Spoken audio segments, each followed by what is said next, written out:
The first thing he did, he just like wham, kicked that door. And the enemy now has body armor. They have helmets that can stop bullets. Oh no, no! Get in there! The US Army's newest ENVGB, or Enhanced Night Vision Binocular Goggles, are way better than what Call of Duty is showing us here. I've seen a bunch of reaction videos of Call of Duty by Special Forces, Green Beret, Ranger, Sniper, SEALs, and I love those videos. But I got to thinking, what about your regular average infantryman's perspective? So today I'm gonna try something out a little bit different than I normally do. I'm gonna react to the new Call of Duty Modern Warfare 2 based on my own personal experiences being deployed to Iraq. So we put down our night vision, our nods, and the first thing that stands out to me is, first of all, we only have about a squad with us. We never left the wire with less than 40 guys. So already I am terrified. It's not because I'm a pussy, it's because I'm scared. SF units like this are able to operate in smaller A-team squad size elements like this because it allows them to move faster and stealthier. Then they're likely already rehearsed this specific mission like a dozen times before in a training facility. Nobody in my platoon had an M14, extremely high powered. It's about easily twice as much recoil as your regular M4, M249. The reason SF gets this weapon is because the higher recoil requires more training. You need to really know what you're doing if you're using this weapon. I remember when we came up on our first objective, one of the squad leaders in my platoon, he tried to kick open the door, and the first thing he did, he just like wham, kicked that door, and you know what happened? It didn't open. And that's the difference between infantry, regular infantry, and special operators, is that when you go to kick the door open, it's not like the movies. It's just, that door fights back, and sometimes that door wins. I don't talk enough about those awkward war moments.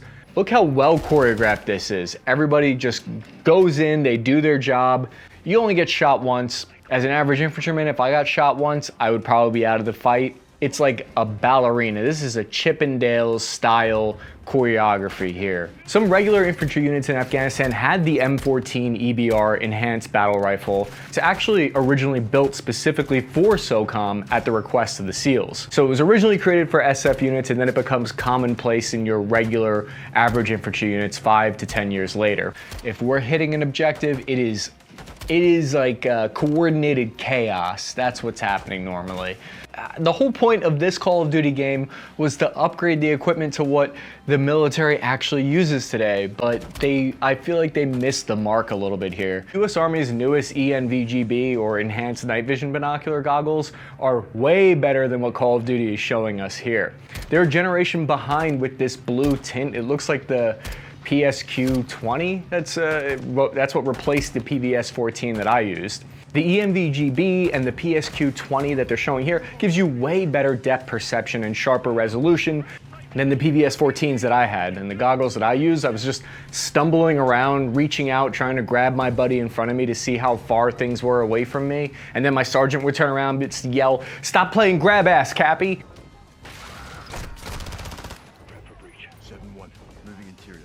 Okay, we're going inside a little cubby hole here. Looks like he's got, well, it looks like piss jars. I don't know. I've hit 2-story objectives before when I was in Iraq. It's very scary. Oh, no, no! Get in there, take him out. He's got a flashbang. We didn't have flashbangs as average infantrymen. That's a huge difference right there. They did not trust us with flashbangs.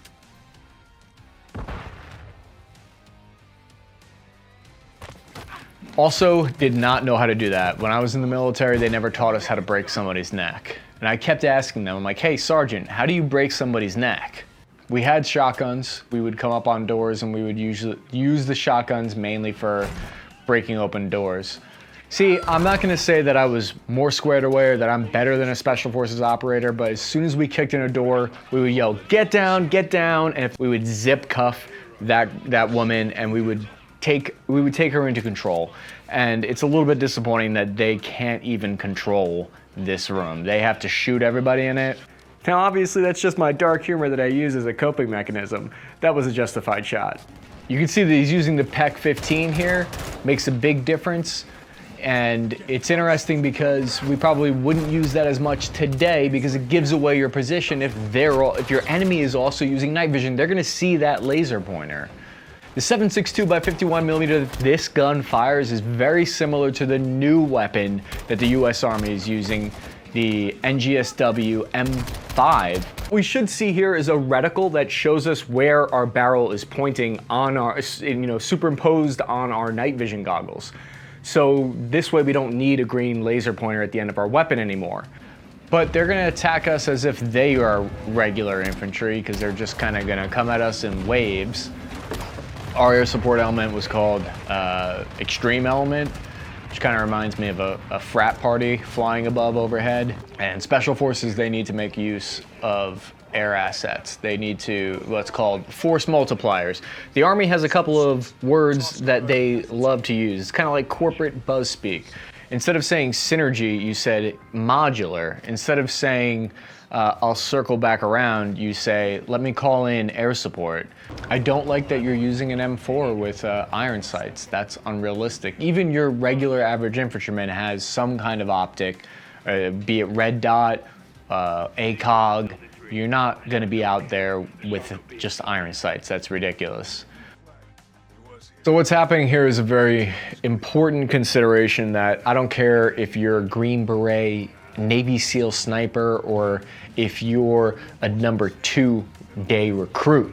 You have to worry about staying on the objective for too long. If you've been on the objective for 3 hours and it's taking you all day to get to what you need to get done, then that's a bad day, because now you're gonna have reinforcements are gonna come in. The enemy is going to fix your position. I like that there's a consideration for whether we're dealing with body armor or not. This is Modern Warfare Call of Duty 2. The whole point is to update this game, make it more realistic for, what's changed between 10 years ago and today. Some of the biggest things that have changed are the capabilities of night vision and also the capabilities of body armor. And the enemy now has body armor. They have helmets that can stop bullets, body armor that's gonna stop the first 2 shots, let's say. So you see how that guy just got shot and was killed and everyone's just gonna kind of leave him? That's who I was. I was the guy that he was expendable. If he got shot, you just kind of like, oh crap, let's go. One of my favorite things about this mission is that there's very strict rules of engagement where it prevents you from just willy-nilly firing on, you see this chicken coop here and you want to just light it up, right? Well, in real life, you can't do that. You can't just shoot the whole building apart. It's called PID. Positive identification. You need to make sure that you see a weapon in their hands or they're doing something suspicious. Because if you're out there and you commit a war crime in the middle of a mission, it's probably not gonna end that mission right there. They're not gonna abort the mission, but they might say like, hey, we're gonna have to talk after this mission. Let's have a conversation about how you just flattened that building. When you're on the ground and the Apache helicopters open fire, it sounds like a burst of thunder from the sky. Hearing helicopters overhead is enough to send insurgents away on its own. That's why the enemy always operated when the air was red. Whenever a sandstorm would happen and it would ground all the birds, for like a day or two, right after that there would be dozens of IEDs that were left behind by the enemy. Thank you guys for watching. I hope you enjoyed this different style of content. It's fun to be able to share more personal stories with this format. If you enjoyed it and you want to see more like it, please let me know by hitting the like and subscribe button. Comment below which game I should cover next.